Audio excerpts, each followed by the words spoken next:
semuanya, Shalom Mamang. Shalom. Perkenalkan, saya Angelica Octavia Nestorus dari kelas 9B. Pada kesempatan kali ini, saya ingin mewawancarai seorang pelayan gereja yang bernama Amang Sintua Hasitorus yang melayani di Gereja Kristen Protestan Angkola atau biasa disingkat dengan GKPA. Halo, shalom. Salam damai, salam Tuhan Yesus buat kita semuanya. Menurut Amang sendiri, apa arti dari sebuah pelayanan? Kalau menurut saya itu pelayanan itu adalah suatu panggilan, penyerahan diri. Itulah pelayanan. Tidak ada unsur lain selain panggilan dan penyerahan diri. Kalau ada unsur-unsur lain, ya kita tidak bilang. Kalau pelayanan itu harus tuluslah, namanya penyerahan diri. Itulah namanya pelayanan. Tanpa mengharapkan imbalan dari apa, tapi kita mengharapkan kuasa Tuhan yang bisa bekerja bersama kita untuk dan menguatkan kita dalam pelayanan.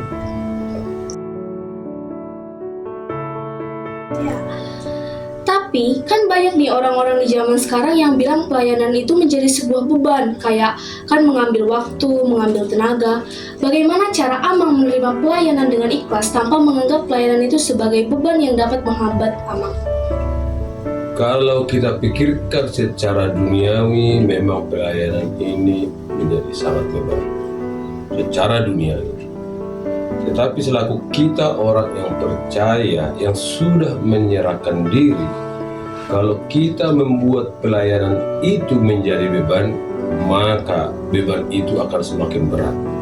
Tetapi kalau kita membuat pelayanan itu adalah panggilan dan kita percaya kuasa Tuhan ada dalam diri kita, pelayanan itu tidak akan menjadi beban. Yang membuat beban itu kita bagi-bagi pelayan, apalagi di Pulau Batam, adalah masalah waktu. Karena kan banyak pelayan-pelayan di Pulau Batam ini masih bekerja dengan susah membagi waktu.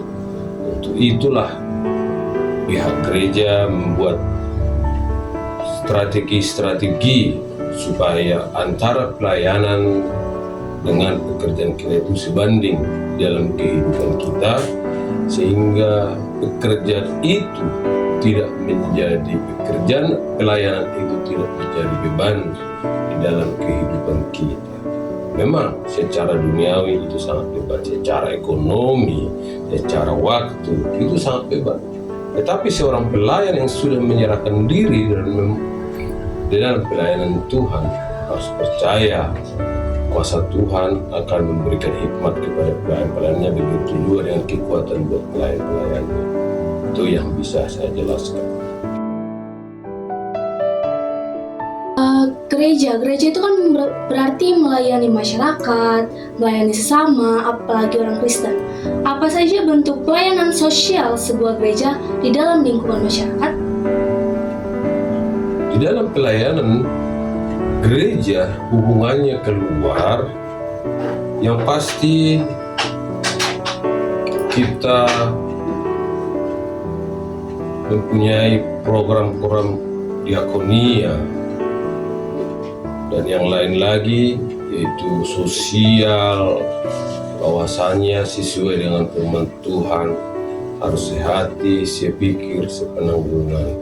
Dan misi gereja juga itu harus mempunyai impact ke dalam lingkungan gereja melalui sosialnya, melalui perbuatan baiknya, melalui kasihnya, melalui kerendahan hatinya. Sehingga melalui hal-hal seperti itu, gereja bisa mempunyai impact terhadap etika, sifat manusia di lingkungan gereja ataupun di lingkungan para pelayan-pelayan.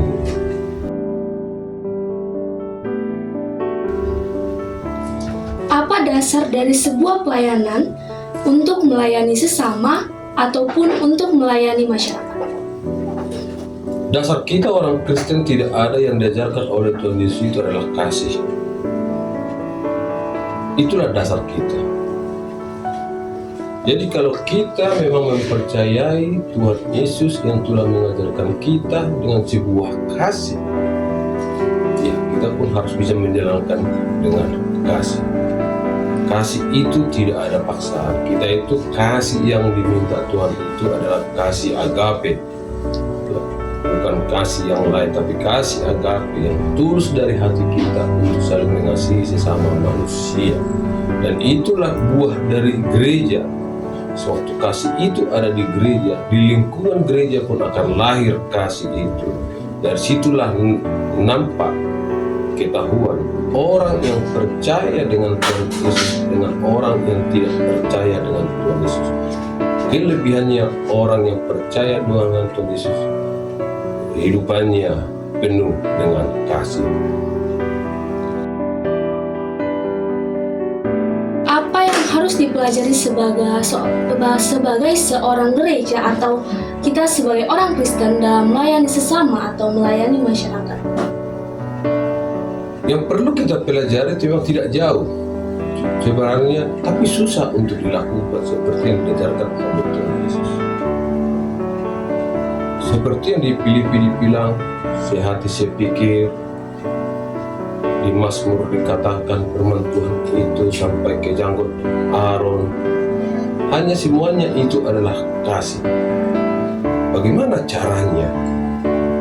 Bukalah hati kita, bukalah pikiran kita, biarkanlah roh Tuhan itu yang bekerja di dalam hati dan pikiran kita, sehingga lahirlah kasih itu.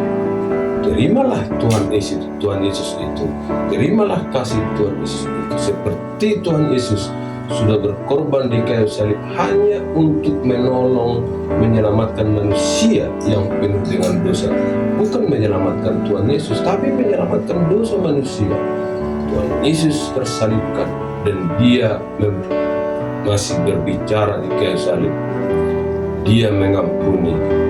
Ampunilah dia Bapa, karena mereka tidak tahu apa yang mereka lakukan.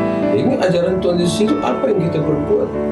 Ya kita mengampuni orang, mengasihi orang. Itulah salah satu ciri khas bagi orang-orang yang percaya dengan Yesus. Yang berkuncinya kasih itu banyak, tapi pakailah kasih agape.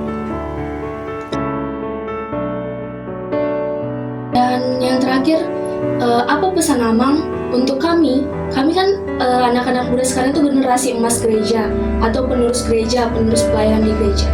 Apa pesan Amang untuk anak-anak remaja Kristen sekarang? Saya sangat suka dengan kata-kata anak emas gereja, generasi gereja. Ternyata buah daripada pelayanan sekat dari dulu kepada anak-anak itu bisa kami katakan sudah berbuah dengan kata-kata anak emas gereja, generasi gereja. Arahan kami tidak bakalan stop sampai di sini. Kami akan mengingatkan, menekankan kembali bagaimana kuasa Tuhan itu bisa ada dalam hati dan pikirannya. Bagaimana kuasa Tuhan itu yang selalu melindungi, memberikan hikmat dalam kehidupannya. Gereja banyak punya program di gereja bagaimana anak-anak remaja melalui persekutuan supaya mengetahui siapa Tuhan dan kemana arahnya, dan jangan mengandalkan akal dan pikirannya, tapi mengandalkan Tuhan di dalam kehidupannya, supaya anak-anak Tuhan itu menjadi kepala ke depannya, bukan menjadi ekor. Cuman anak-anak zaman sekarang yang menjadi problemnya di anak sekarang yang belum bisa pihak gereja untuk menyelesaikannya adalah perkembangan teknologi sekarang. Perkembangan teknologi sekarang itu sangat berpengaruh besar dengan perkembangan iman anak-anak remaja sekarang. Banyak negara-negara sekarang sudah membatasi pemakaian handphone, teknologi. Kenapa? Karena pengaruh negatifnya sangat tinggi. Tetapi pihak gereja selalu mengingatkan, mengajarkan melalui persekutuan-persekutuan, kategori-kategori mengingatkan bagaimana anak-anak remaja, anak-anak kita ini menjadi anak-anak generasi penerus, tidak menyimpang dari ajaran Tuhan Yesus. Itulah tanggung jawab gereja, dan begitu juga dengan para orang tua. Jadi tidak bisa semua diserta-mertakan ke gereja, tapi di sini adalah peran gereja, peran pelayan, peran orang tua. Bagaimana supaya anak-anak kita untuk kedepannya tidak mau meninggalkan Tuhan Yesus, walaupun tantangannya kuat, apapun alasannya, tetapi harus percaya dengan Tuhan Yesus. Itu yang bisa kami jelaskan. Baik, terima kasih Amang atas penjelasannya. Kita sama-sama doakan supaya anak-anak remaja bisa semakin berkembang dalam pelayanannya, semakin berkembang dalam imannya. Terima kasih untuk waktu dan kesempatan yang telah Amang berikan. Semoga Tuhan memberkati Amang, Amin. memberikan rezeki terlebih ke Amang dan memberikan Amin. kesehatan. Terima kasih Amang. Shalom. Terima kasih, salam.